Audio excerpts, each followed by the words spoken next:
بسم اللہ الرحمن الرحیم عن معاذ بن جبل رضی اللہ تعالی عنہ سے مروی ہے قال علی رسول اللہ صلی اللہ علیہ وسلم مفاتیح الجنت شہادت اللہ الہ الا اللہ۔ حضرت معاذ بن جبل رضی اللہ تعالی عنہ سے مروی ہے کہ مجھے رسول اللہ صلی اللہ علیہ وسلم نے ارشاد فرمایا کہ جنت کی چابیاں اس بات کی گواہی دینا ہے کہ اللہ تعالیٰ کے سوا کوئی معبود نہیں۔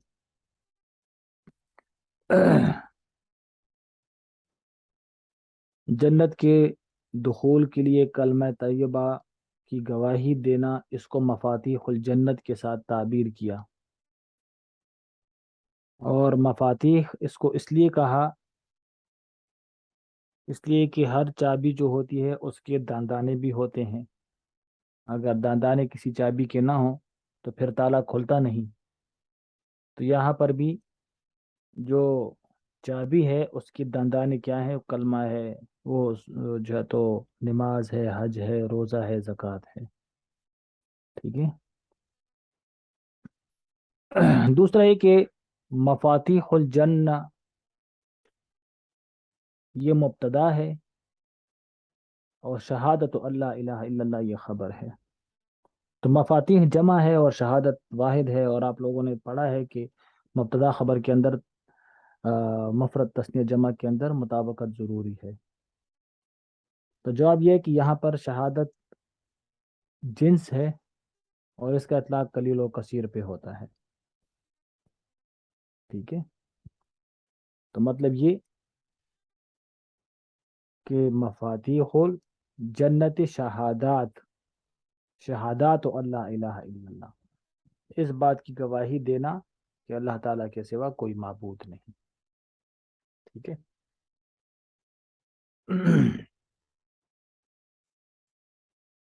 دوسرا یہاں پر کلمہ طیبہ کی خاصیت کو بیان کیا کہ یہ جنت کی کنجی ہے، بشرطے کہ اس کے ساتھ کوئی خارجی رکاوٹ پیدا نہ ہو۔ جیسے کہ کھانسی کی دوائی ہوتی ہے، تو ڈاکٹر آپ کو کہتا ہے کہ بھائی یہ کھانسی کی دوائی ہے، آپ یہ لیں گے تو اس سے آپ کی کھانسی رک جائے گی، لیکن اس کے ساتھ آپ کو پرہیز بھی بتاتا ہے، کباب نہیں کھانا، سموسے نہیں کھانا، پکوڑے نہیں کھانا، روغن والی چیزیں نہیں کھانی آپ نے۔ اگر آپ دوائی بھی لو اور روغنی چیزیں بھی کھاؤ تو پھر وہ دوائی اثر نہیں کرتی۔ آپ کہو کہ بھائی ہے تو کھانسی کی دوائی، کھانسی کو روکنا چاہیے اس کو، لیکن پھر بھی وہ نہیں روکتی۔ کیوں؟ اس لیے کہ وہ ہے تو کھانسی کی دوائی، لیکن اس کے ساتھ خارجی عمل بھی ضروری ہے، اور وہ کیا ہے؟ وہ پرہیز ہے۔ تو اب جنت کی چابیاں کیا ہیں؟ وہ لا الہ الا اللہ ہے، لیکن اس کا تاثیر تب ہوگا کہ جب آپ خارجی رکاوٹ، جو خارجی عمل ہے جو اس کے لیے رکاوٹ بنتی ہے، اس کو کیا کریں آپ؟ اس کو جو ہے تو کوئی خارجی اس طرح عمل اس کے اندر درپیش نہ ہو۔ ٹھیک ہے، کوئی خارجی رکاوٹ درپیش نہ ہو، تب جا کے یہ کیا کرے گی؟ اثر کرے گی۔ سمجھ آ گئی بات؟ اچھا جی۔ آگے کیا ہے؟ اچھا، لمبی حدیث ہے پھر۔ ان عثمان ابن عفان رضی اللہ تعالی عنہ سے مروی ہے ان رجالا من اصحاب النبی صلی اللہ علیہ وسلم حين توفی النبی صلی اللہ علیہ وسلم حزنوا علیہ، کہ رسول اللہ صلی اللہ علیہ وسلم کے صحابہ غمگین تھے جس وقت رسول اللہ صلی اللہ علیہ وسلم کی وفات ہو گئی۔ حتی قاد بعضهم یوسوسو، یہاں تک کہ بعض کو تو وسوسے آنے لگے۔ قال عثمان وکنت منہم، میں بھی ان میں تھا، مجھے بھی وسوسے آتے تھے۔ فبین انا جالس فی ظل، میں اسی اسنا میں ایک سائے کے اندر بیٹھا ہوا تھا، سائے کے اندر میں بیٹھا ہوا تھا، اور اتمم من العتائم، مطلب یہ کہ کوئی جھونپڑی سی تھی، چمڑے سے بنائی تھی، راوی کی تفسیر ہے۔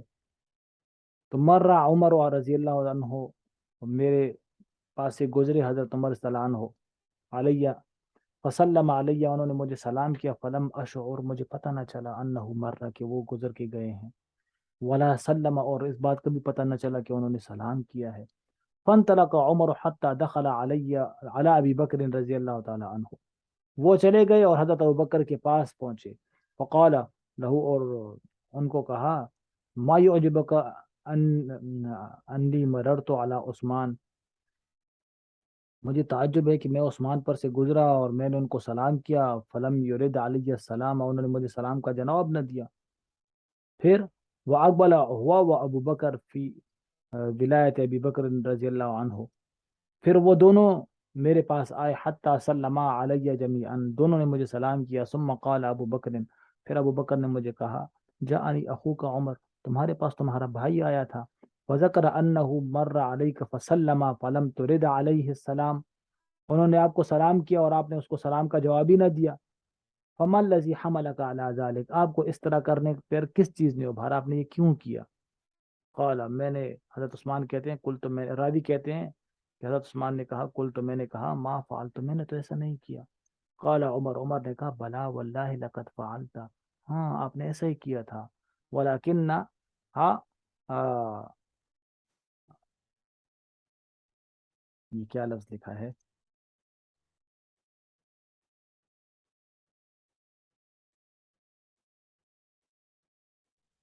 یہ یہاں پہ ہونا نہیں چاہیے.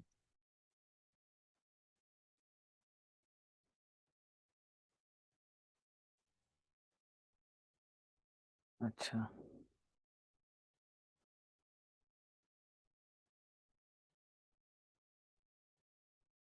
یہ یہاں پہ یہ لفظ ہے نہیں.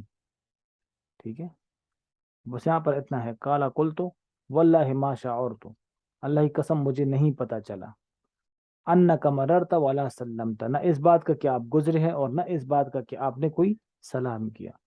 قال ابو بکر، تو ابو بکر نے کہا، صدق عثمان، عثمان سچ کہتے ہیں. وقد شغلک عن ذلک، آپ کو امر، کہ آپ کو اس واقعے سے کسی بڑے امر نے مشغول کر رکھے، مطلب آپ کسی بڑے سوچ میں ہو. کل تو اجل، میں نے کہا ہاں میں سوچ رہا تھا کچھ. قال، حضرت ابوبکر نے کہا، ما ہوا، کیا سوچ رہے تھے؟ قال عثمان رضی اللہ عنہ، حضرت عثمان نے کہا، توفى اللہ عز وجل نبیہ صلی اللہ علیہ وسلم، کہ اللہ تعالیٰ نے اپنے رسول صلی اللہ علیہ وسلم کو وفات کر دی، وہ فوت ہو گئے، قبل ان نسألہ عن نجات هذا الامر، اس سے پہلے کہ ہم اس معاملے کی نجات کے بارے میں ان سے پوچھتے. قال ابو بکر، حضرت ابو بکر نے کہا، قد سألتها عن ذلك، میں نے اس کے بارے میں پوچھ لیا.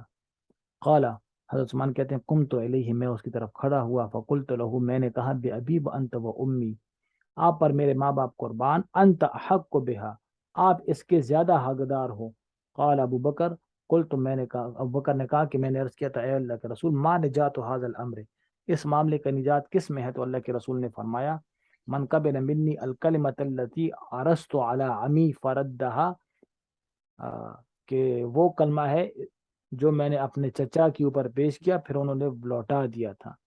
فہی لہ نجا، وہی نجات کا کلمہ ہے. تو یہاں پر واقعہ وہ ٹائم سے آیا کرے نا. ٹھیک ہے، دیکھیں لیٹ آتے ہیں، ایک بھی نہیں تھا آپ میں سے. تو یہاں پر اللہ کے رسول کی جب وفات ہوئی تو ظاہر ہے وہ ایک انتہائی انتہائی دردناک اور انتہائی جو ہے تو غم والا عالم تھا. ٹھیک ہے، یہ کچھ عرصے پہلے، اللہ تعالیٰ حفاظت کرے، ہمارے استاد شیخ الاسلام صاحب تقی عثمانی صاحب پر جو قاتلانہ حملہ ہوا تھا، تو ظاہر ہے سارے بڑے افسردہ اور بہت غمگین، حالانکہ اللہ تعالیٰ نے ان کی حفاظت فرمائی لیکن پھر بھی بہت غمگین تھے سارے. ایک آدمی بیرون ملک سے، پتہ نہیں فرانس سے تھا یا کینیڈا سے تھا، وہاں سے فوراً ٹکٹ کٹایا، فوراً پاکستان آئے، پاکستان آ کر حضرت کی زیارت کی. حضرت کی زیارت کرنے کے بعد انہوں نے کہا کہ حضرت اب مجھے تسلی ہو گئی، ٹھیک ہے، کہ آپ کو اللہ تعالیٰ نے صحیح سلامت رکھا ہے، ورنہ تو میرے تو ہوش ہی اڑ گیا تھا کہ آپ کے اوپر اس طرح کا حملہ ہوا ہے. شیخ الاسلام صاحب، ٹھیک ہے، ہمارے لیے دین کے رہنما، تو ہمیں محبت ہے ان سے. کس وجہ سے محبت ہے؟ دین کی وجہ سے محبت ہے نا، کہ وہ ہمارے لیے دین کے رہبر، اللہ تعالیٰ نے ان کو ہمارے لیے بنایا ہے. اور اللہ کے رسول تو شارع ہیں، ٹھیک ہے، شریعت کو پہنچانے والے، اور یہ تو شریعت کو بتانے والے، وہ شریعت کو پہنچانے والے. سمجھ آ گئی بات؟ تو ان کی جب وفات ہوئی تو آپ سمجھیں کہ بھائی صحابہ کے اوپر کیا گزری ہوگی. کچھ صحابہ نے تو بس اپنی آنکھوں کو جو ہے تو وہ اندھا کر دیا کہ نہیں بس اب میری آنکھیں اس قابل نہیں ہے کہ وہ جو ہے تو دنیا کی روشنی دیکھ سکے. میری آنکھیں تو اس لیے تھی کہ اللہ کے رسول کی زیارت کرے. بس اللہ کے رسول کی زیارت ختم تو یا اللہ میری بینائی بھی چھین لے, میں نے کچھ نہیں دیکھنا, روشنیوں کو میں نے نہیں دیکھنا. ٹھیک ہے. تو حضرت ابوبکر صدیق رضی اللہ عنہ حضرت عثمان رضی اللہ عنہ فرماتے ہیں کہ مجھے بھی بہت وسوسے آتے تھے اس وقت. تو میں بیٹھا ہوا تھا حضرت اسی سوچ میں کہ بھئی اب کیا ہوگا, اللہ کے رسول دنیا سے چلے گئے. ٹھیک ہے. سہارا تھے نا, بہت بڑے سہارا تھے صحابہ کے. تو ہم کیا کریں گے. تو سوچ رہے تھے کہ حضرت اب عمر گزرے, انہوں نے سلام کیا, ان کو پتہ نہ چلا. اس سے معلوم ہوا کہ اگر کوئی آدمی سلام کا جواب تو واجب ہے, لیکن اگر کوئی آدمی سلام کا جواب نہ دے اس وجہ سے کہ اس کو پتہ نہ چلے تو اس میں کیا ہے, وہ گناہگار نہیں ہوگا. تو وہ چلے گئے, انہوں نے اپنے حضرت بکر صدیق رضی اللہ عنہ کے سامنے شکایت کی کہ بھئی میں نے ان کو سلام کیا, انہوں نے مجھے جواب نہ دیا. اس سے پتہ چلا کہ اگر چھوٹوں سے کوئی غلطی ہو جائے تو چھوٹے اپنی غلطی خود نہ سدھارے. ٹھیک ہے. مطلب یہ کہ اس سے نہ کہے کہ تم نے ایسا کیا ہے, بلکہ بڑے کے پاس اپنا معاملہ لے کے جانا چاہیے اور بڑے کو حوالہ کرنا چاہیے کہ بھئی یہ معاملہ ہمارے درمیان ہوا ہے, آپ ہمارے درمیان فیصلہ کر لیں. ٹھیک ہے. چھوٹے خود فیصلہ کرنے کے اوپر آئیں گے تو چھوٹے چھوٹوں کی بات نہیں سنتے, چھوٹے بڑوں کی بات سنتے ہیں. چھوٹے معاملہ اگر خود درست کریں گے تو پھر وہ معاملہ بنے گا نہیں, معاملہ بگڑے گا. ٹھیک ہے. تو اس لیے حضرت عمر فوراً حضرت ابوبکر کے پاس گئے کہ بھائی میں نے بھائی کو سلام کیا, انہوں نے جواب ہی نہیں دیا. تو حضرت ابوبکر تشریف لے کر آئے. ہاں بھائی کیوں, آپ نے ایسا کیوں کیا؟ انہوں نے کہا نہیں میں نے ایسا نہیں کیا, مجھے پتہ ہی نہیں چلا کہ یہ میرے پاس سے گزرے ہیں. تو حضرت عمر نے کہا ہاں ایسا ہی ہوا ہوگا, آپ بہت سوچ میں تھے, آپ سوچ رہے تھے کچھ. تو نے کہا ہاں میں سوچ رہا تھا, کچھ سوچ رہا تھا. میں کیا سوچ رہے تھے بھائی؟ میں سوچ رہا تھا کہ اللہ کے رسول تو چلے گئے اور ہم نے پوچھا ہی نہیں کہ اس معاملے کی نجات کس میں ہے, ان نجات حاض الامر, اس معاملے کی نجات کس میں, ہم نے یہ پوچھا ہی نہیں ان سے. تو اب امر سے مراد کیا ہے یہاں پر, کیا معنی ہے اس معاملے کی نجات کس میں ہے؟ ٹھیک ہے. تو امر سے مراد دین اسلام ہے. ٹھیک ہے. امر سے مراد دین اسلام ہے کہ آخرت میں نجات اسی کی برکت سے ہوگی. آخرت میں نجات اسی کی برکت سے ہوگی. یعنی کہ دین اسلام میں نجات کس کا دار و مدار کس چیز پر ہے؟ ہم جو اسلام قبول کرتے ہیں تو کس چیز کی وجہ سے ہم جو ہے تو جنت کے اندر جائیں گے؟ تو فرمایا اس کلمے کی وجہ سے. دوسرا مطلب یہ ہے کہ یہ جو وسوسے انسان کو آتے ہیں اور یہ انسان جو ہے تو وساوس کے اندر مبتلا ہوتا ہے, تو آدمی اس سے کیسے نجات پا سکتا ہے؟ تو اس کا جواب دیا کہ اس کلمہ کی وجہ سے. ٹھیک ہے. دوسرا مطلب امر سے مراد کیا ہے, النجات حاض الامر سے مطلب کیا ہے کہ ان وسوسوں کا کیا علاج ہے کہ جو ہمیں وسوسے آتے ہیں. ٹھیک ہے. تو جواب کیا ہے, کلمہ طیبہ کا تکرار اور اس کے اوپر استمرار. یعنی آدمی کلمہ طیبہ کا ذکر کرے اور اس کے اوپر, اس عقیدے کے اوپر اپنے آپ کو مضبوط رکھے تو ان خیالات سے نجات مل جائے گی. سمجھ آ گئی بات؟ اچھا.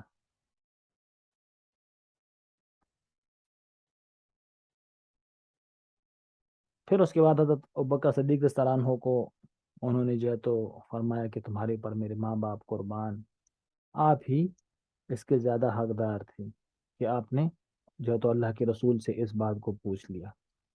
ٹھیک ہے. کہ بھئی ان اسلام کے اندر دار و مدار کس چیز پر ہے, نجات کس چیز پر ہے, اور دوسری بات کہ ان وساوس سے نجات کس چیز کے اوپر ہے.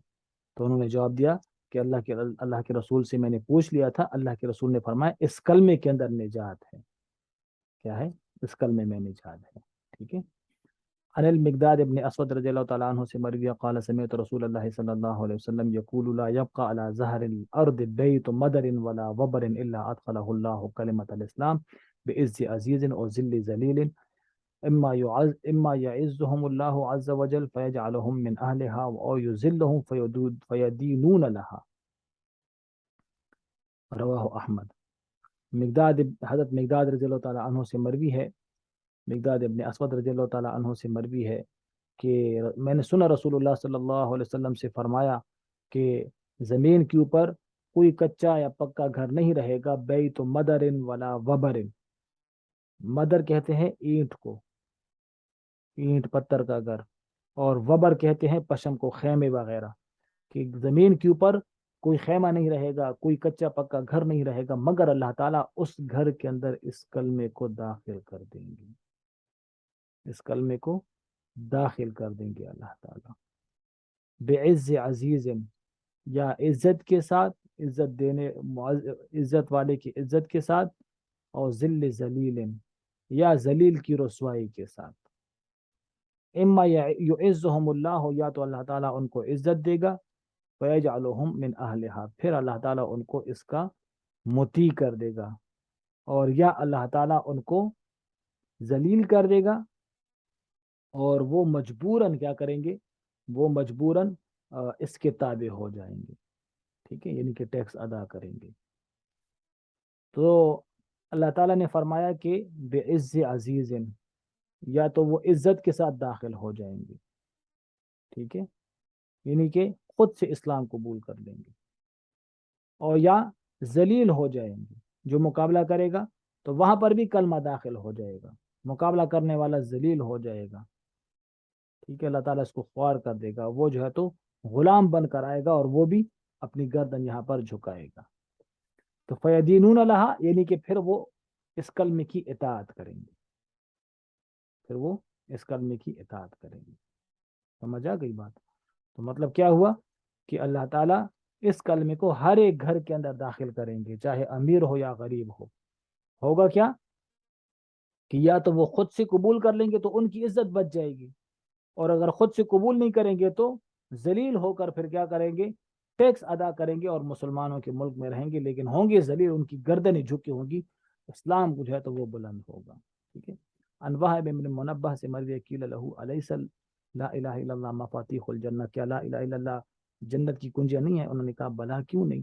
ولیس مفاتیح الا لہ اسنان، ہر کنجی کی دانت بھی ہوتے ہیں، فَإِن جِئْتَ بِمَفَاتِيحَ لَهُ أَسْنَانٍ، اگر ایسی چابی لے کر آؤ گے کہ اس کے دانے ہوں، فتح لکا، تو آپ کے لیے دروازہ کھول دیا جائے گا، اور اگر ایسی چابی نہیں ہوگی، لم یفتح لکا، تو تمہارے لیے دروازہ نہیں کھلے گا، ٹھیک ہے۔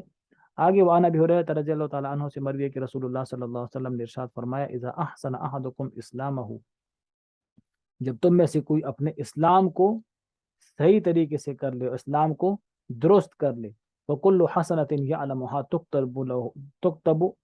تُكْتَبُ لَهُ بِعَشَرِ أَمْثَالِهَا، تو جو بھی وہ عمل کرے گا اس کے لیے ہر عمل 10 گنا لکھا جائے گا، إِلَى 700 700 تک، وَكُلُّ سَيِّئَةٍ يَعْلَمُهَا تُكْتَبُ لَهُ بِمِثْلِهَا، اور جو بھی گناہ کرے گا تو گناہ ایک ہی لکھا جائے گا اس کے لیے، ٹھیک ہے۔ اچھا،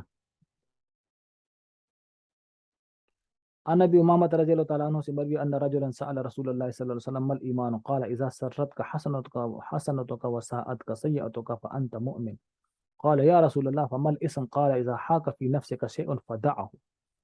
حضرت امامہ سے مروی کہ ایک آدمی نے اللہ کے رسول سے سوال کیا صلی اللہ علیہ وسلم کہ ایمان کیا ہے، تو اللہ کے رسول نے فرمایا جب تمہیں تمہاری نیکی خوش کرے، تمہیں تمہارا گناہ غمگین کرے، تو یہ تمہارے ایمان کی علامت ہے۔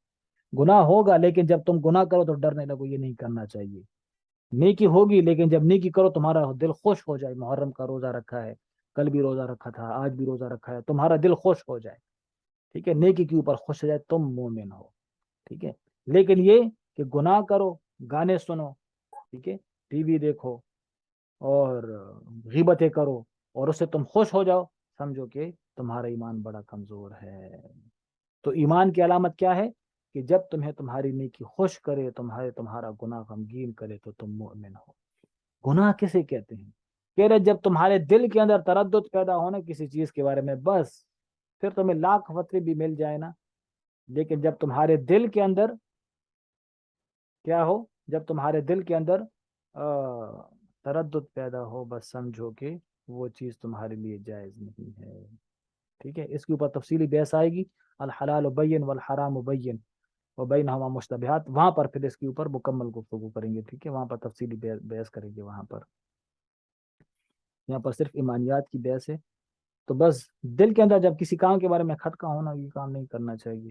مفتی صاحب نے تو کہا کہ ٹھیک ہے لیکن دل نہیں مان رہا، بس پھر اس کام کو چھوڑ دو۔ اللہ کے رسول نے فرمایا پھر وہ نہ کرنا، وہ گناہ ہے، پھر تم نے صحیح معاملہ مفتی کے سامنے واضح نہیں کیا، اس لیے اس نے تمہیں کہا کہ ٹھیک ہے، لیکن صحیح معاملہ تو تمہیں معلوم ہے نا، اس لیے بس یہ کام نہ کرنا آپ۔ ان عمر ابن عباسہ سے مروی قال اتیت رسول اللہ صلی اللہ علیہ وسلم قلت یا رسول اللہ من تبعک علی هذا الامر، اے اللہ کے رسول تمہاری اتباع اس معاملے کے اندر کون کرے گا؟ قال حر و عبد، آزاد بھی میرے اس معاملے کے اندر اتباع کریں گے، غلام بھی کریں گے۔ قلت مل اسلام، اسلام کیا ہے؟ قال طیب الکلام و اطعام الطعام، اچھی بات کرنا، نرم گفتگو کرنا اور کھانا کھلانا۔ قلت میں نے کہا ایمان کیا ہے؟ قال الصبر والسماحہ، ایمان کیا ہے؟ صبر کرنا ہے، ٹھیک ہے نا؟ ہاں ٹھیک۔ تو میں نے کہا کہ ایمان کیا ہے؟ تو اللہ کے رسول نے فرمایا الصبر والسماحہ، صبر کرنا ہے، سخاوت کے ساتھ کام لینا ہے، یہ ایمان کی علامت۔ قل تو ای الاسلام افضل، بہتر اسلام کون سا ہے، یعنی اسلام کے اندر بہتر عمل کون سا ہے؟ قال من سلم المسلمون من لسانه ویده، کہ مسلمان تمہارے ہاتھ سے تمہاری زبان سے محفوظ رہیں، زبان سے اور ہاتھ سے، ٹھیک ہے، مطلب یہ کہ غیبت نہیں کرنی، منہ نہیں چڑھانا، گالی نہیں دینا، ہاتھ سے تکلیف نہیں پہنچانا، ایسا کام نہیں کرنا کہ ان کو تکلیف ہو، ٹھیک ہے۔ قل تو ای الایمان افضل، ایمان کون سا افضل ہے؟ قال اچھے اخلاق، یہ بہت بڑا ایمان ہے، بہتر ایمان ہے۔ میں نے کہا نماز کون سی افضل ہے؟ قال طول القنوت، لمبی لمبی رکعتیں کرنا، لمبی لمبی رکعتیں کرنا۔ قل تو ای الحجرت افضل، کون سی ہجرت افضل ہے؟ قال ان تہجر ما کرہ ربک عز وجل، وہ چیز چھوڑ دو جو تمہارا رب نہ پسند کرے، یہ بہتر ہجرت ہے، یہ بہتر ہجرت ہے۔ قال قلت میں نے کہا ای الجہاد افضل، کون سا جہاد افضل ہے؟ قال من عکر وجوادہ، وہ مجاہد جس کا گھوڑا وہ زخمی ہو جائے، وہ اہری کا دم ہو، اس کا خون بہایا جائے۔ قال میں نے کہا ای الساعات افضل، کون سی گھڑیاں افضل ہے؟ قال فرمایا جوف اللیل الاخر، رات کی آخری گھڑیاں افضل ہیں، رات کی آخری گھڑیاں۔ دیکھو اللہ کے رسول کی کتنی پیاری پیاری باتیں ہیں۔ تو اللہ کے رسول سے پوچھا گیا کہ اس دین کے اوپر آپ کی اطاعت کون کرے گا؟ تو اللہ کے رسول کو فرمایا امیر بھی کرے گا، غریب بھی کرے گا، ٹھیک ہے، امیر بھی کرے گا اور غریب بھی کرے گا، یعنی آزاد ہو یا غلام ہو، ہر ایک میری اطاعت کرے گا۔ ایمان، اسلام میں سے اسلام کا کون سا شعبہ بہتر ہے؟ ٹھیک ہے، تو فرمایا اچھی بات کرنا اور کھانا کھلانا، اچھی بات کرنا اور کھانا کھلانا۔ اور صبر میں، اور ایمان کیا ہے؟ صبر کرنا، صبر کا مطلب صبر علی الطاعات، صبر علی المعاصی اور صبر عن المعاصی، صبر علی المصیبت و صبر عن المعاصی۔ صبر کسے کہتے ہیں؟ صبر کا مطلب یہ نہیں کہ صرف تکلیفوں کے اوپر صبر کرنا، صبر علی الطاعات بھی ہے، صبر علی الطاعات نیکیوں کو کرنا، ٹھیک ہے، صبر علی المصیبت بھی ہے، اور صبر عن المعصیت گناہ سے رک جانا بھی صبر ہے، ٹھیک ہے، نماز پڑھنا بھی صبر ہے، نیکی کرنا یہ صبر ہے، سمجھ گئے؟ اور بہتر اسلام کون سا ہے؟ تو کیا فرمایا کہ جس کے ہاتھ اور زبان سے دوسرے مسلمان محفوظ رہیں، ٹھیک ہے، اس کے اوپر بھی پہلے بات گزر چکی۔ اور اچھے اخلاق، بہتر ایمان کون سا ہے؟ تو فرمایا کہ اچھے اخلاق، حسن خلق کسے کہتے ہیں؟ حسن خلق کہ بس ایمان، انسان کیا کرے؟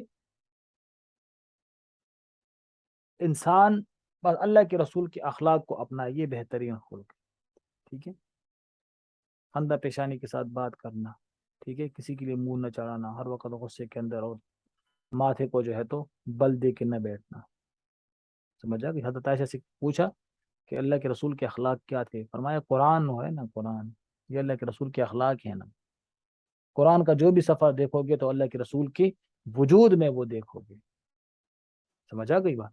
یہ کیا ہے؟ حسن خلق۔ اور بعد میں حسن خلق کی تعریف یہ کی ہے کہ خالق اور مخلوق دونوں کو راضی کرنا، خالق اور مخلوق دونوں کو راضی کرنا، یہ ہے اچھے اخلاق۔ اور بعد نے کہا کہ حسن خلق یہ ہے کہ اپنے نفس کو رذائل سے پاک کیا جائے اور اپنے نفس کو فضائل کے ساتھ مزین کیا جائے، ٹھیک ہے، رذائل سے پاک کیا جائے اور فضائل سے مزین کیا جائے۔ رذائل کیا ہے؟ زیادہ کھانا کھانا، فضول باتیں کرنا، غصہ کرنا، حسد کرنا، بخل، مال کے ساتھ محبت، حب جا حب مال، تکبر کرنا، خود پسندی کرنا، ریاکاری کرنا، یہ کیا ہے؟ رذائل ہیں۔ اس سے خود کو پاک کریں۔ زیادہ کھانے کا مطلب یہ نہیں ہے کہ بس جو ہے تو اب پیٹ بھی بندہ نہ بھرے، پیٹ بھر کے کھا لو، فضول کھانا نہ کھاؤ، جس وقت دیکھو منہ چلا رہے ہو، جس وقت دیکھو منہ چلا رہے ہو، کچھ نہیں ملتا تو پھر ویسے ہی دھاگا منہ میں لے لیتے ہو، اس کو چباتے، یہ نہ کرو، اچھا۔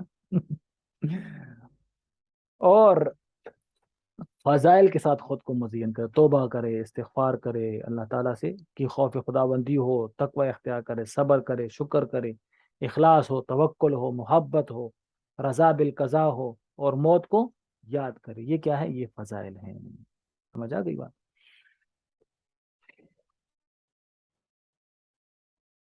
آگے بہتر ہجرت وہی کہ ایسی چیزوں کو چھوڑ دینا کہ جس سے تمہارا رب ناراض ہو، ایسی چیزوں کو چھوڑ دے۔ اور بہترین جہاد کیا ہے؟ بہترین جہاد یہ ہے کہ جس کے اندر آدمی کا گھوڑا زخمی ہو جائے، ٹھیک ہے، اہری کا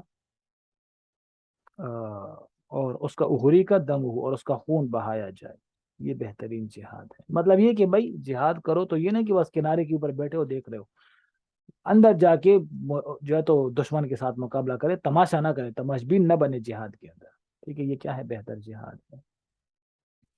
حضرت معاذ بن جبل رضی اللہ عنہ سے مروی ہے کہ میں نے سنا رسول اللہ صلی اللہ علیہ وسلم سے یقول، فرمایا، من لقی اللہ ولا لا یشرک باللہ شیئا یصلی خمسا ویصوم رمضان غفر له، قلت افلا ابشرهم یا رسول اللہ، قال دعهم یعملوا۔ حضرت معاذ بن جبل سے مروی ہے کہ میں نے سنا رسول اللہ صلی اللہ علیہ وسلم سے فرمایا کہ جو اللہ تعالیٰ کے ساتھ ملے گا اس حال میں کہ وہ اللہ کے ساتھ کسی کو شریک نہ کرتا ہو، 5 نمازیں پڑھے، روز اور رمضان کے روزے رکھے، تو اس کی مغفرت ہو جائے گی۔ میں نے کہا میں لوگوں کو خوشخبری سنا دوں؟ کہا نہیں نہیں، چھوڑ دو تاکہ عمل کریں، نیک اعمال کے اندر زیادتی کریں، چھوڑ دو ان کو۔ حضرت معاذ سے مروی ہے کہ انہ سأل النبی صلی اللہ علیہ وسلم قال عن افضل الایمان، قال ان تحب اللہ وتبغض للہ، تحب للہ وتبغض للہ۔ بہتر ایمان یہ ہے کہ جس سے محبت کرو اللہ کے لیے محبت کرو، عالم ہے، ٹھیک ہے، محبت ہے اس سے، ٹھیک ہے، اچھا مجاہد ہے، محبت ہے اس سے، گناہ نہیں کرتا، محبت ہے اس سے، اللہ کے لیے۔